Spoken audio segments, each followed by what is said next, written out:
અમારો જે ધંધો છે એ જાળવીને અમે લોકો શાંતિથી ત્યાં જીવી શકીએ। કેમ કે આજે આટલા સમયથી અમે રહીએ ધંધો નવેસરથી ગોઠવાનું બહુ અઘરું કામ છે। અમે આમ જનતા છે એટલે જરાક અમારી બાજુ ધ્યાન, અમારી બધાની વાત ધ્યાનમાં રાખીને વત્તા ઓછામાં ઓછું સંપાદનમાં જગ્યા જાય, જેથી ધંધા રોજગાર બધાના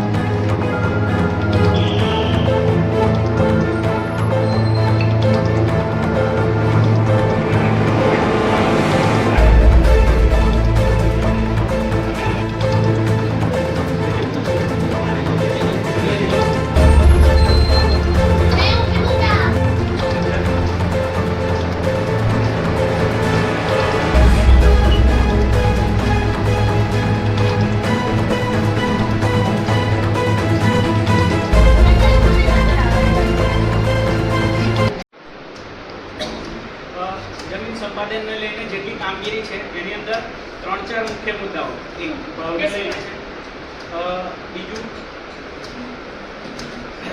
જમીનના માપને લઈને અમે શરૂઆતમાં તે વખતે રજૂઆત કરેલી હતી કે સેન્ટર લાઇનથી બંને બાજુ એક સરખી જગ્યા જાય, ગામની ચોકડી પૂરતી। એ સિવાય એક ત્રીજો મુદ્દો જે હતો એ કે અમારી જે જમીનો છે એ જમીનોને અત્યારે સરકારમાંથી જે માણસો આવ્યા એ લોકો જે ડેટા લઈને આવ્યા છે એની અંદર જગ્યા શ્રી સરકાર બોલે છે। અમારી જમીનો છે, ઘર છે, વેરા ભરાય છે, કેટલીક વસ્તુઓના એટલે કેટલીક અમારા કોસિન્દ્રા ગામની એવી સમસ્યા છે કે અમે વર્ષોથી ત્યાં રહીએ છીએ। અમારો ધંધો રોજગાર બધું ત્યાંથી શરૂઆત થાય છે અને ઘર એટલે ઘણી મોટી વસ્તુ કહેવાય। આજે તમારું પોતાનું ઘર છૂટી જાય, આટલા વર્ષોથી તમે વસેલા હોય ને તમારું ઘર જાય એનું દુઃખ શું થઈ શકે તે જે લોકોનું ઘર જાય એ લોકો સમજી શકે છે। બીજું કે અમને જે વળતર મળે છે એ હાલની કિંમત પ્રમાણે મળતું નથી, તો અમે સરકાર શ્રીને વિનંતી કરીએ છીએ કે અમને હાલની કિંમત પ્રમાણે વળતર મળે અને બને તેટલો પ્રયત્ન એવો કરે કે અમારી ઓછામાં ઓછી જગ્યા જાય અને અમારું જે ડેવલપ થયેલું છે એ બધી જગ્યા ઓછી જાય અને અમે લોકો સ્થાનિક છે ત્યાંના, તો ત્યાં અમારો જે ધંધો છે એ જાળવીને અમે લોકો શાંતિથી ત્યાં જીવી શકીએ। કેમ કે આજે આટલા સમયથી અમે રહીએ છીએ ને નવેસરથી અમારી બીજી જગ્યા પર જઈને જે ધંધોની શરૂઆત કરવાની, એનું ડેવલપ કઈ રીતના થાય એ ઘણો અમારા માટે કઠિન પ્રશ્ન છે અને અમારે ક્યાં જઈને રહેવું, કોને અમારા પ્રશ્નની રજૂઆત કરવી। તો સરકાર શ્રી આ વસ્તુને થોડું ગંભીર રીતે લે અને અમારા પ્રશ્નનું નિરાકરણ જરા શાંતિથી વિચારીને અમારા અને અમારા છોકરાઓના ભવિષ્યને ધ્યાનમાં રાખીને લે, એટલી જ અમારી વિનંતી છે। એટલા માટે આજે અમે લોકો અહીંયા બધા ભેગા થયા છે અને રજૂઆત કરી છે। અમારી એ માંગ, અમારે 2 ઘર છે, 2 દુકાનો છે, બધાના ઘર મકાન રોજગાર છીનવાય છે। એના માટે એવી છે કે જેટલું બની શકે એટલો ઓછામાં ઓછો જગ્યા જાય તો સારું, એમ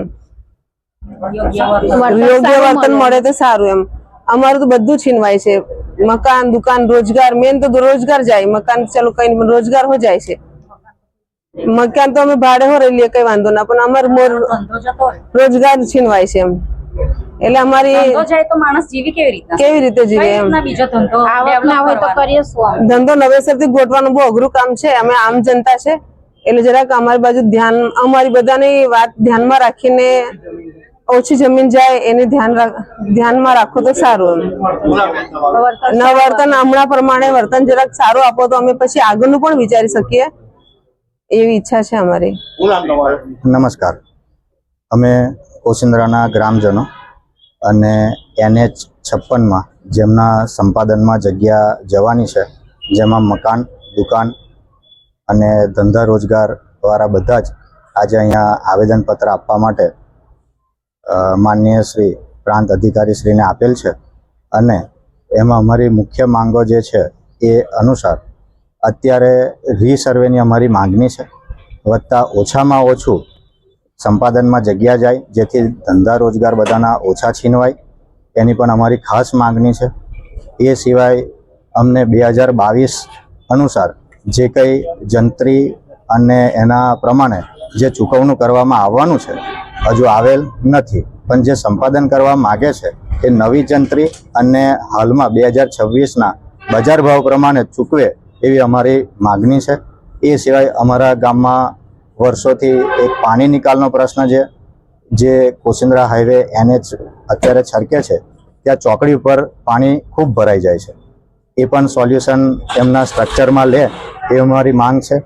એ સિવાય આ બધાના જ ધંધા રોજગાર વધારે જગ્યા સંપાદન કરે તો જ જાય એમ છે.